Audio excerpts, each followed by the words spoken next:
And now we begin with the news, and we have fresh informations because this August 30th marked the International Day of the Victims of Enforced Disappearances. It is a date that serves to draw attention to the many people across the world whose whereabouts remain unknown. The idea to mark this International Day came from the Latin American Federation of Associations for Relatives of Detained Disappeared, a non-governmental organization founded in 1981 in Costa Rica as an association of local and regional groups actively working against secret imprisonment, forced disappearances, and abduction in a number of Latin American countries.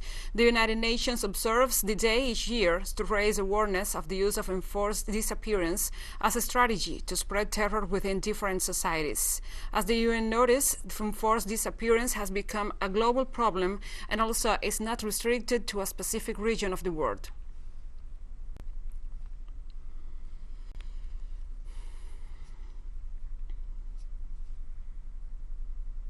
And as part of the events to mark the International Day of the Disappeared, the Glorieta de los Niños Héroes monument, located in the Mexican city of Guadalajara, was renamed the Roundabout of the Disappeared by the relatives of disappeared persons in Mexico.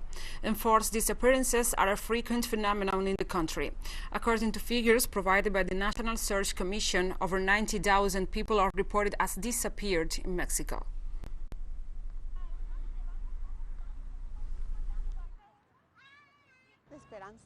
Hopefully, if so many people pass by here, hopefully somehow someone will stop and look at them.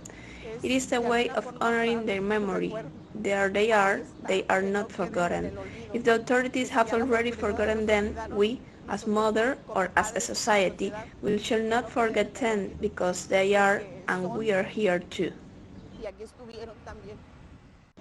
To come here is to cry out what we often could not do, to feel a little, perhaps, consolation, to know there is my son and to cry out to them, he exists, listen to us.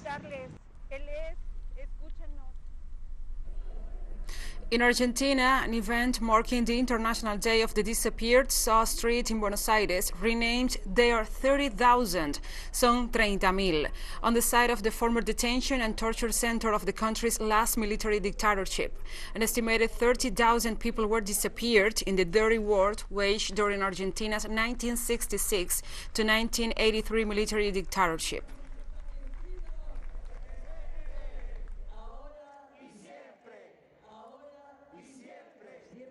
We always remember them, but today in particular, and above all, our beloved 30,000, because they are 30,000. Colombians demonstrated in the capital Bogotá against extrajudicial killings in an event marking International Day of Victims of Enforced Disappearances. A special court investigating Colombia's decades-long armed conflict found in June that the military carried out at least 6,402 extrajudicial killings between 2002 and 2008.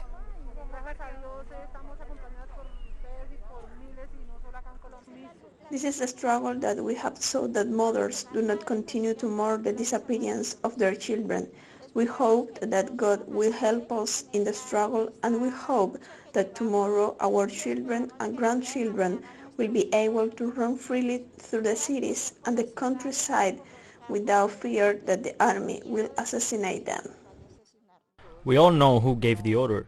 The issue of justice in this country is very complex. Let's say that the authorities and institutions work so that it is not known, but I think that in the hearts of the people we already know who it is, and what we have to do is to continue informing, telling the people about it, so that if there is no justice, at least there is truth.